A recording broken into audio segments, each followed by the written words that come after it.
चलिए हम लोग शुरू करते हैं इस वीडियो में। अभी जो फॉरेस्ट गार्ड का आपका पेपर हुआ है, इस वीडियो में आपको पूरे 80 प्रश्न के सलूशन मिलेंगे और पूरे सटीक विश्लेषण के साथ। तो चलिए देखते हैं आज का पहला क्वेश्चन जो आपका हिंदी में आया था। मनः प्लस अनुकूल बराबर क्या होता है? इसका संधि विच्छेद आपको दिया गया था, पूछा था कौन सी संधि है इसमें, इसका पूरा, तो इसका हो जाएगा पहला वाला मनोनुकूल। दूसरा क्वेश्चन है इत्यादि शब्द का शुभ संधि विच्छेद बताना था, इति प्लस आदि यण संधि है। तीसरा था शुभेच्छा, शुभ प्लस इच्छा होता है। चौथा क्वेश्चन था व्याकरण की दृष्टि से निम्नलिखित शब्द में कौन सा वाक्य शुद्ध है, आपको बताना था इसमें कौन सा वाक्य शुद्ध है, तो इसका सही हो जाएगा वह आदमी अच्छा नहीं है। बाकी सारे प्रश्न डायरेक्ट ही आप इसको गलत कर सकते थे, बहुत इजी क्वेश्चन थे और कुछ प्रश्न हिंदी में थोड़ा टफ लगे हैं पेपर देख के। पांचवा प्रश्न था व्याकरण की दृष्टि से निम्नलिखित कौन सा वाक्य अशुद्ध है, इसमें अशुद्ध बताना था, तो इसका जो हो जाएगा कि बंदूक एक बहुत ही उपयोगी शस्त्र, ये गलत लिखा है क्योंकि बंदूक शस्त्र नहीं होता, बंदूक एक अस्त्र होता है जो वायु में चलता है। शस्त्र को हम फेंक कर मारते हैं, जैसे भाला, वो हमारा शस्त्र होता है, तो यहाँ पर हमारा अशुद्ध वाक्य हो जाएगा बंदूक एक बहुत उपयोगी शस्त्र है। शस्त्र नहीं होना चाहिए, यहाँ अस्त्र होना चाहिए था। अगला क्वेश्चन है यथोचित में कौन सा समास है, तो यथोचित में अव्ययी भाव समास आपका है, ऑप्शन नंबर बी सही हो जाएगा। क्वेश्चन नंबर 7 है आपका कौन सा समास द्विगु समास का उदाहरण है, तो पसेरी, जैसे यहाँ द्विगु में संख्यावाचक होता है जब भी, तो यहाँ पसेरी मतलब एक पसेरी में कितना किलो होता है, तो यहाँ पर ये संख्यावाचक है, तो यहाँ द्विगु समास हो जाएगा। अगला क्वेश्चन है कि बात का धनी होना मतलब वादे का पक्का होना, तो बात का धनी होना वादे का पक्का होना।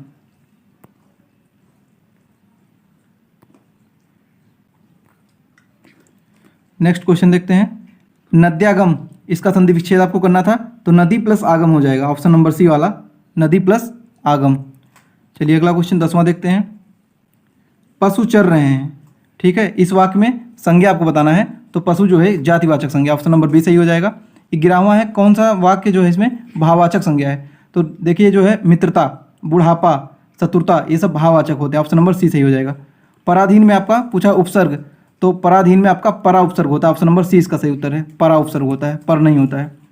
ठीक, क्वेश्चन नंबर 13 देखते हैं अनुगामी शब्द में कौन सा उपसर्ग है, तो अनु उपसर्ग है, ठीक है। मिलाप में पूछा है प्रत्यय, तो मिलाप में मिल प्लस आप, तो आप जो है अंत में जुड़ा है, ये आप प्रत्यय है इसमें। क्वेश्चन नंबर 15 देखते हैं बंगाली शब्द में कौन सा प्रत्यय है, तो बंग में बंगाल प्लस ई जुड़ा है, बड़ी ई है, तो बंगाली में ई प्रत्यय है। 16 नंबर है उसका भाई खेलता है, उसका भाई खेलता है यहाँ पर आपका पुरुषवाचक सर्वनाम है।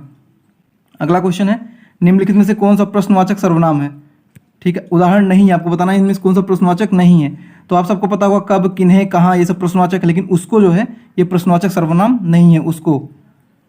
अगला क्वेश्चन है कि निम्नलिखित में से कौन सा पुरुषवाचक सर्वनाम नहीं है, निम्नलिखित में से कौन सा पुरुषवाचक सर्वनाम नहीं है, तो ये जो है कौन, ये पुरुषवाचक सर्वनाम नहीं है, बाकी वह, हम, तुम, ये पुरुषवाचक सर्वनाम है।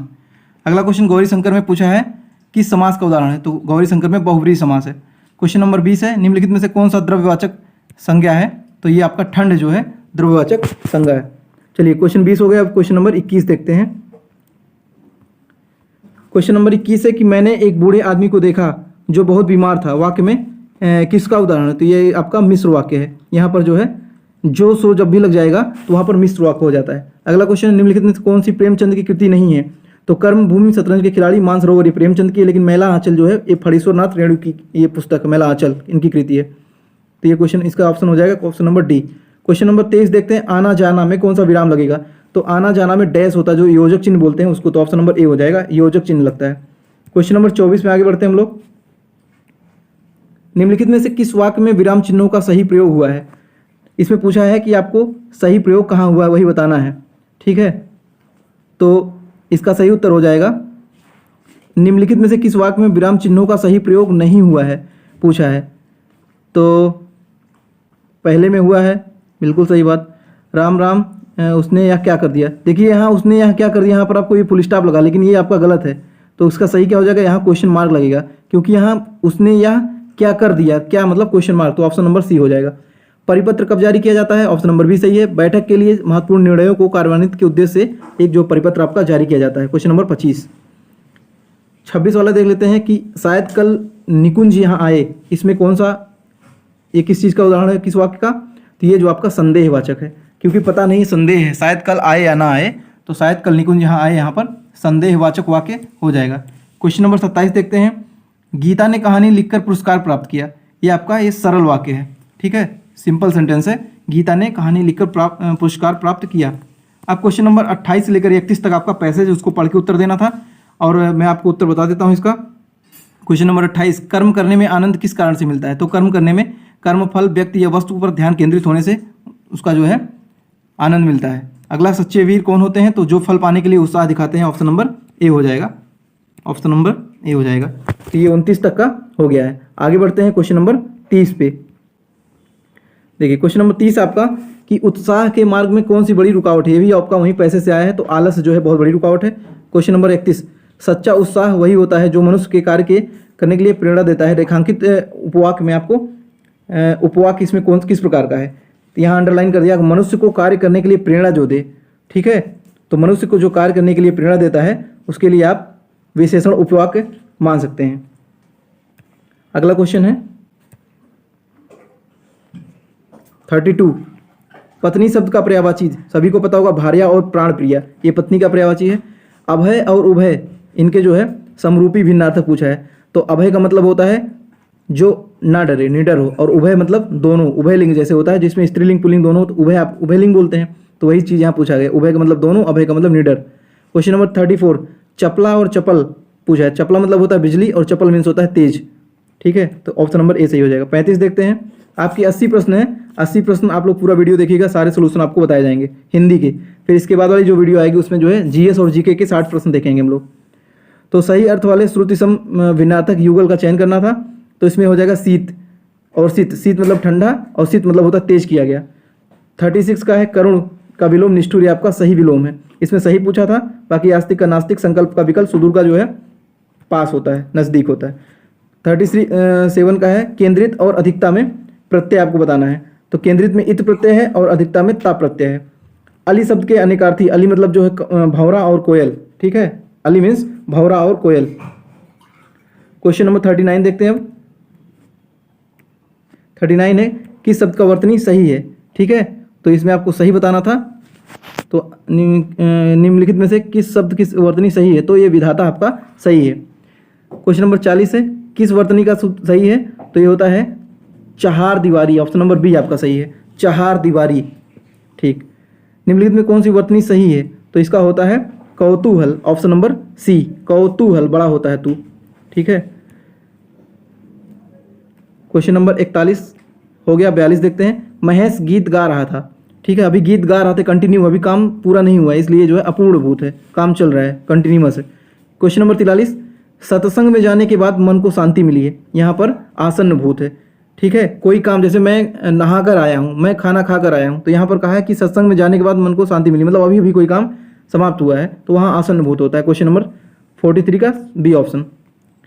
क्वेश्चन नंबर 44 देखते हैं। निम्नलिखित में से किस वाक्य में संदिग्ध वर्तमान काल है?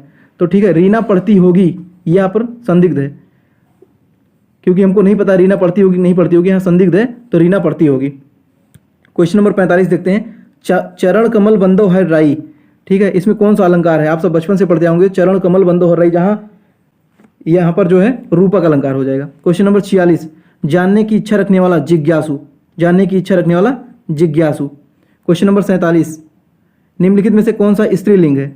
ठीक है, तो आज्ञा जो है आत्मा हो गया, आज्ञा हो गया, सब आपके स्त्रीलिंग है, बाकी परिमाण और गृहमार्ग ये पुल्लिंग है। क्वेश्चन नंबर 48 में जो है पूछा है क्वेश्चन, देखिए रिपीट क्वेश्चन आया था अभी हाल में, निम्न कौन सा शब्द पुल्लिंग है?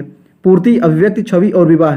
देखिए विवाह किसी का होता है, होती नहीं है, होता है तो ये पुल्लिंग हो जाएगा। और ये क्वेश्चन आपका आया था अभी यूपी SSS द्वारा राजस्व लेखपाल के एग्जाम में। तो हमने 48 क्वेश्चन के सोल्यूशन देख लिए। अब हम लोग आगे चलते हैं 49 क्वेश्चन पर।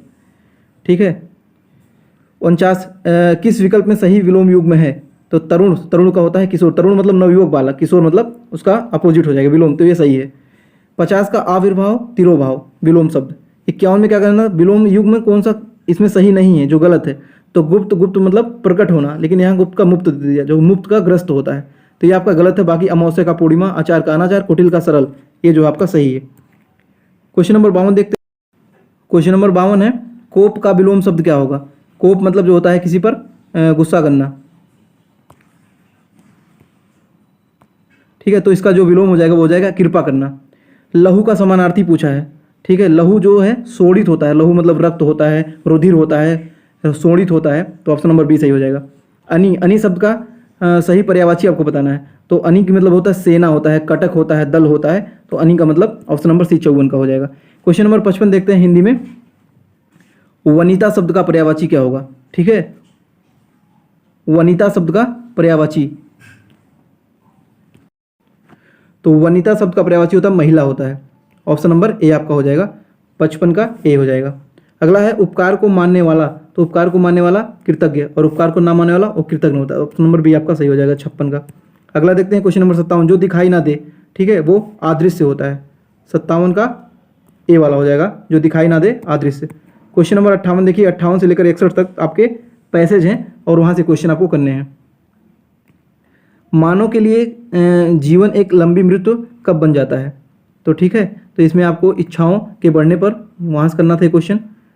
59 आपका है, लेखक के आंतरिक जगत में काम करने का गणित किसने कहा?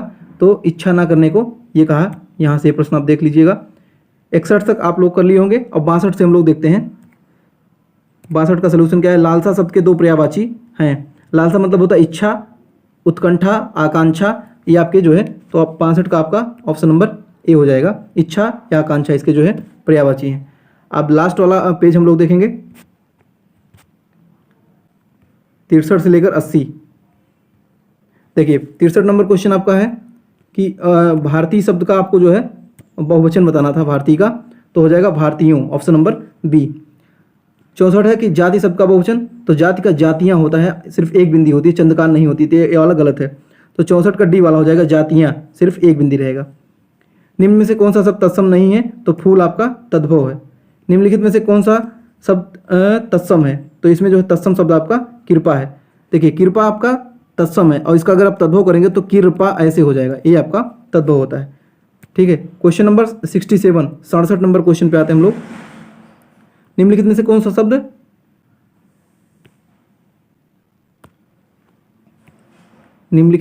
शब्द तत्सम है? तो सापत्नी आपका तत्सम होता है और इसका तद्भव होता है सौत। सत्तू आपका, ये आपका तद्भव शब्द है सत्तू, तो ये आपका गलत हो जाएगा। तो इसका सही उत्तर हो जाएगा सापत्नी आपका तत्सम है, सापत्नी का तद्भव सौत होता है। 68 है, निम्नलिखित में से कौन सा शब्द तद्भव नहीं है? तो मयूर आपका ये तत्सम है, मयूर का मोर होता है तद्भव। अस्कंद का तद्भव है, अस्कंद मतलब कंधा होता है इसका तद्भव, अस्कंद तत्सम है। क्वेश्चन नंबर 70, हरिद्रा, ये बहुत ही सदाबहार प्रश्न है, हरिद्रा का तद्भव हल्दी होता है। ठीक है, 70 हो गया। अब हम लोग 71 पे देखते हैं। ये आपका 71 है, निम्नलिखित में से किस वाक्य में अपादान कारक है? अपादान में अलग होना, यानी बिल्ली छत से कूद पड़ी, बिल्ली छत से अलग हो गई, अपादान हो गया। क्वेश्चन नंबर 72, निम्नलिखित विकल्प में से शब्द कौन से समान पर्यायवाची है? 72 नंबर थोड़ा भी इसमें देखिए, आंसू का मतलब तीर होता है, तीर का मतलब दो हो गया। ठीक है, नियत और विधि सेम हो गया। वदन मतलब होता है, कनक मतलब सोना, कंचन मतलब सोना, ये दो सेम मिल रहा है। निनाद ये अलग हो गया, प्राज्ञता अलग हो गया। ठीक है, तो इसका जो है मुझे लगता है सी जो है धीवर, धीवर मतलब होता है मछली पकड़ने वाला, और नियत विधि, तो यही डाउट है। ये क्वेश्चन आप लोग इसको देख लीजिएगा, अभी इसका मिल नहीं पाया उत्तर सही से। 72 वाला। 73 वाला देखते हैं, चाय शब्द का प्रयोग किस वचन में होता है? चाय और पानी द्रव्यवाचक जो संज्ञाएं होती हैं एक वचन में होती हैं। ठीक है, तो 74 पे बात करते हैं हम लोग। आ बैल मुझे मार, मतलब जानबूझकर मुसीबत में पड़ना, ये जो है कहावत है। 75 नंबर, अति का भला ना बरसना, अति की भली ना धूप, लोकोक्ति है, इसका अर्थ बताना था। तो इसका अर्थ होता है ऑप्शन नंबर सी वाला, कि किसी भी बात या वस्तु का अधिक होना ठीक नहीं है। ठीक है, क्वेश्चन नंबर 76 देख लेते हैं। अपनी करनी पार उतरनी, इसका मतलब होता है, इस लोकोक्ति का अर्थ होता है कि अपने अच्छे कर्म से ही व्यक्ति का कल्याण होता है। अपनी करनी पार उतरनी। क्वेश्चन नंबर 77, मतलब आटा गीलना। आप लोग कहते होंगे कि गरीबी में आटा गीला है, मतलब बहुत मुश्किल में, कठिनाई में पड़ना, उस टाइम हम लोग कठिनाई में होते हैं, मतलब आटा गीला होना। क्वेश्चन नंबर 78 देखते हैं हम लोग।